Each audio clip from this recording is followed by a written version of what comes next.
নমস্কার বন্ধুরা, আজ আমরা সাত সকালে বেরিয়ে পড়েছি একটা অজানা জায়গার উদ্দেশ্যে। ভোর 5:30টার সময় আমি অভিজিৎ আর আমার সাথে সৌরভ দুজনে মিলে বেরিয়ে পড়েছি একটা অজানা জায়গার উদ্দেশ্যে। চলুন দেখা যাক কোথায় গিয়ে আমরা শেষ পর্যন্ত পৌঁছাই। আমার বন্ধু সৌরভ অফ রাইডিং করতে খুব ভালোবাসে। সে সময় সুযোগ পেলেই যেরকম গাড়ি নিয়ে বেরিয়ে পড়ে, তেমনি আমার উদ্দেশ্য থাকে একটাই, কোথাও গেলে ফটো বা ভিডিওর মাধ্যমে সেই স্মৃতিটাকে তুলে রাখা। খুব একটা ভালো ব্লগার আমরা না, কিন্তু এই জায়গাটাকে এবং এই ভিডিও এবং ফটোগুলোকে আপনাদের সামনে তুলে ধরলে আমার মনে হয় আপনারাও কিছুটা উপকৃত হবেন। আমরা আজ বেরিয়ে পড়েছি মুক্তিখোলা, ওপরে একটা সুন্দর টি গার্ডেন আছে তার উদ্দেশ্যে, কিন্তু সেখানে গিয়ে খুব একটা ভালো ফটো এবং ভিডিওগ্রাফির স্কোপ পেলাম না। ঘন কুয়াশা, বৃষ্টি, তাই আমরা বেরিয়ে পড়লাম আর একটু ভালো জায়গার উদ্দেশ্যে। যেতে যেতে আমরা রাস্তায় মিরিকও পেলাম। মিরিক থেকে হঠাৎ করে একটা মাথায় আসলো নতুন জায়গায় যাওয়ার। শুরু হলো যাত্রা সেই জায়গার উদ্দেশ্যে। সারা রাস্তা কখনো বৃষ্টি, কখনো রোদ, কখনো কুয়াশা, এসব নিয়েই আমরা ছুটে চললাম একটা অজানা জায়গার উদ্দেশ্যে।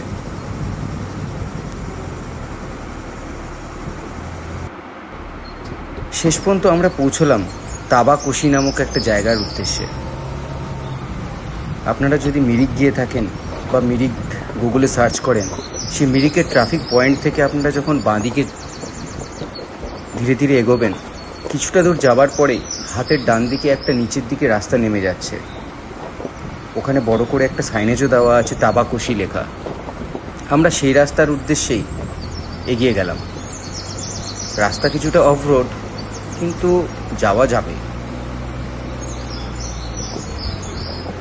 তবে বাইক নিয়ে যাওয়াটা কিছুটা ঝুঁকিপূর্ণ, বাট সেখানে যাওয়া যাবে। আর গাড়ির যেটাতে গ্রাউন্ড ক্লিয়ারেন্স ভালো থাকবে সেই গাড়ি নিয়ে যাওয়াটাই ভালো আমার মনে হয়।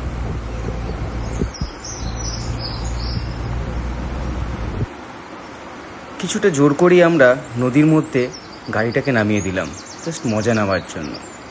শেষ পর্যন্ত আমরা পৌঁছে গেলাম একটা সুন্দর রিসর্টে, যেটার নাম সানগাভা রিসর্ট। রিসর্টের আর্কিটেকচারটা আমাদেরকে খুব মুগ্ধ করলো।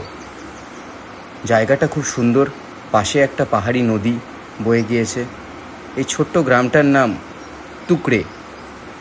গুগলে সার্চ করলে আপনারা হয়তো পাবেন না, কারণ খুবই ছোট গ্রাম, কিন্তু তাবাকোশি লিখলে পরেই আপনারা পেয়ে যাবেন। এখানে যে কটা রুম ছিল সে কটা রুম সবটাই বুক ছিল। কোনো ক্রমে একটা রুম আমরা পেলাম এক রাত্রি থাকার জন্য। এখানে 1500 টাকা করে পার নাইট থাকার ব্যবস্থা, সাথে 3 বেলা খাওয়া দাওয়া সবই ছিল। আমরা দুজন সেই রাত্রি আমরা স্টে করলাম ওখানে। খুব সুন্দর অ্যাম্বিয়েন্ট, খুব সুন্দর পরিবেশ, খুব স্থির জায়গা।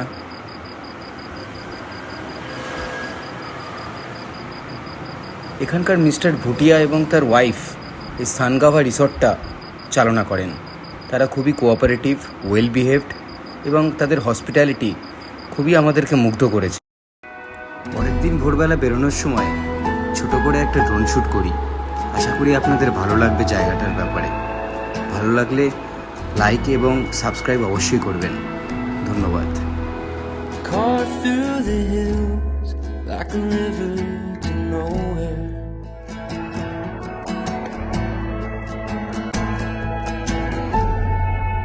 Doing my best, looking for rest, for a marathon. My